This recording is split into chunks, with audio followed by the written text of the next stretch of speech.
मंडळी, आजच्या आधुनिक युगात आपण ज्या इंटरनेटवर दिवसाचे तासनतास घालवतो, त्याच इंटरनेटवर एका अशा प्लॅटफॉर्मचा उलगडा झालाय ज्यावर 91,000हून अधिक बाल शोषणाचे व्हिडिओ अपलोड करण्यात आले होते आणि या विकृतीच्या दुनियेत तब्बल 18 लाख लोक सहभागी होते। हो, ऐकूनही अंगावर काटा येईल अशी घटना आहे किडफ्लिक्स नावाच्या डार्क वेबवरच्या प्लॅटफॉर्मची। आज आपण या काळ्या दुनियेचं वास्तव उघड करणार आहोत, ते या तपशिलात एका थरारक पण सत्य घटनांवर आधारित माहितीमधून। शेवटपर्यंत पहा, कारण ही केवळ एक बातमी नाही, तर ही आपल्या समाजाच्या सुरक्षेची जाणीव आहे। म्हणूनच काय आहे किडफ्लिक्स, या जाळ्यात लहान मुलं कसे अडकतात, असे सगळे धागेदोरे आपण जाणून घेऊयात। नमस्कार, मी सृष्टी आणि आपण पाहत आहात त्याचं काय महाराष्ट्र। तर मंडळी, सध्या आपण एक अशा जगात वावरत आहोत जिथे इंटरनेटनं अक्षरशः सर्व काही व्यापलं आहे। सोशल मीडियापासून वेब पोर्टल्स पर्यंत लोक मोठ्या प्रमाणावर याचा वापर मनोरंजनासाठी करत आहेत, पण त्याचबरोबर काही जण त्याचा वापर आर्थिक उत्पन्नासाठीही करत आहेत। या सगळ्या डिजिटल प्रगतीच्या मागे एक काळा कोपरा लपला आहे, तो म्हणजे डार्क वेब। नुकत्याच समोर आलेल्या एका धक्कादायक प्रकरणामुळे संपूर्ण जग हादरून गेलंय।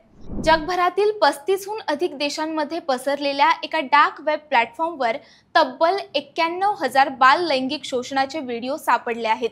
या प्लॅटफॉर्मचं नाव आहे किडफ्लिक्स। ही माहिती समोर आल्यानंतर जगभरातून संताप व्यक्त करण्यात आला आणि तपास यंत्रणांनी मोठ्या प्रमाणावर कारवाई सुरू केली आहे। काय आहे किडफ्लिक्स?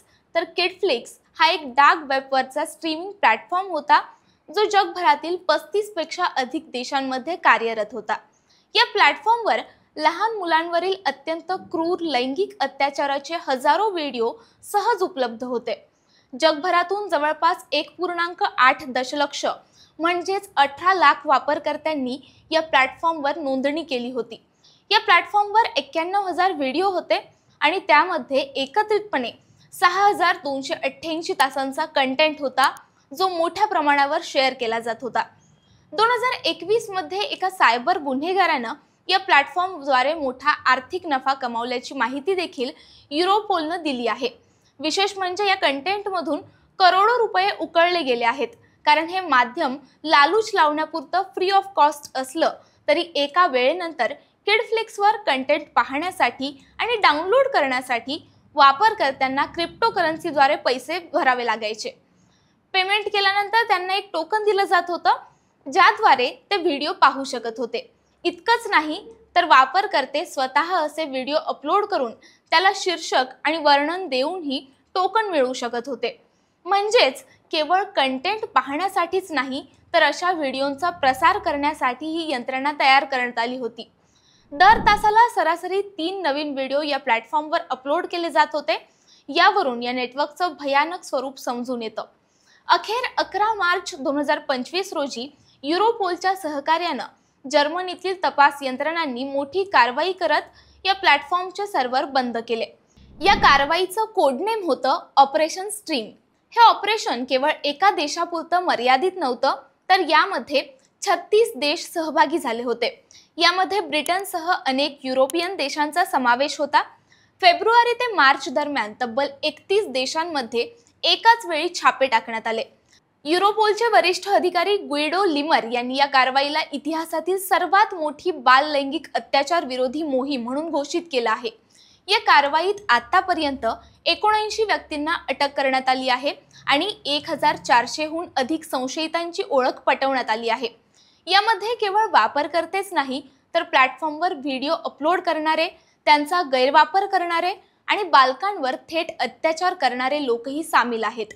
या प्रकरणात काही अतिशय धक्कादायक घटना समोर आल्या आहेत। उदाहरणार्थ, एका 36 वर्षीय व्यक्तीला किडफ्लिक्सवर बाल लैंगिक अत्याचाराच्या प्रतिमा शोधल्याबद्दल अटक करण्यात आली। विशेष म्हणजे या व्यक्तीनं नंतर आपल्या परिचयातील एका लहान मुलाशी प्रत्यक्ष अत्याचार केला।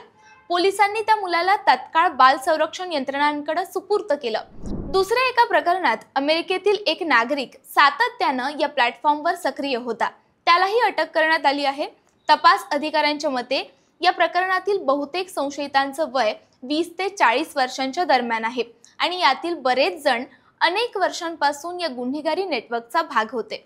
जर्मनी आणि नेदरलँडमधील पोलिसांनी त्यांच्या छाप्यांमध्ये तब्बल 72,000 व्हिडिओज असलेली एक हार्ड ड्राईव्ह जप्त केली आहे. या मोठ्या ऑपरेशन नंतर जर्मन अधिकाऱ्यांनी बालकांच्या सुरक्षेसाठी अधिक सजगतेनं कारवाई सुरू केली आहे.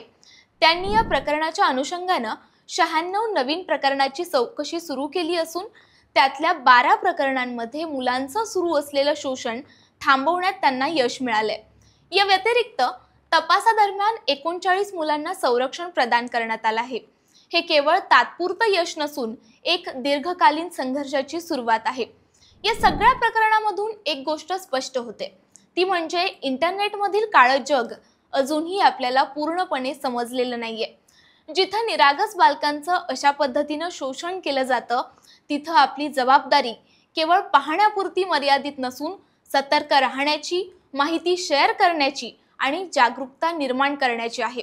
सरकार, यंत्रणा, पालक आणि सर्वसामान्य नागरिक अशा सगळ्यांनी मिळूनच अशा गुन्हेगारी नेटवर्कचा नायनाट करायला हवा.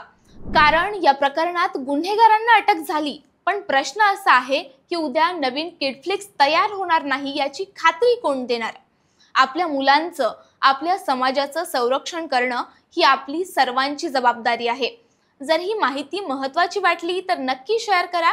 एकाच शेअरमुळे कदाचित एखादा पालक जागरूक होईल. आम्ही अशा प्रकारच्या संवेदनशील पण महत्त्वाच्या विषयांवर सखोल माहिती घेऊन तुमच्या समोर येत राहू. तत्पूर्वी तुम्हाला वाटतं का की अशा डार्क वेब नेटवर्क्सवर कठोर कायदे हवेत? तुमचं मत खाली कमेंटमध्ये नक्की कळवा. पुन्हा भेटूयात नव्या माहितीसह. तोपर्यंत कुठेही जाऊ नका. पाहत रहा, सबस्क्राईब करा. त्याचं काय महाराष्ट्र.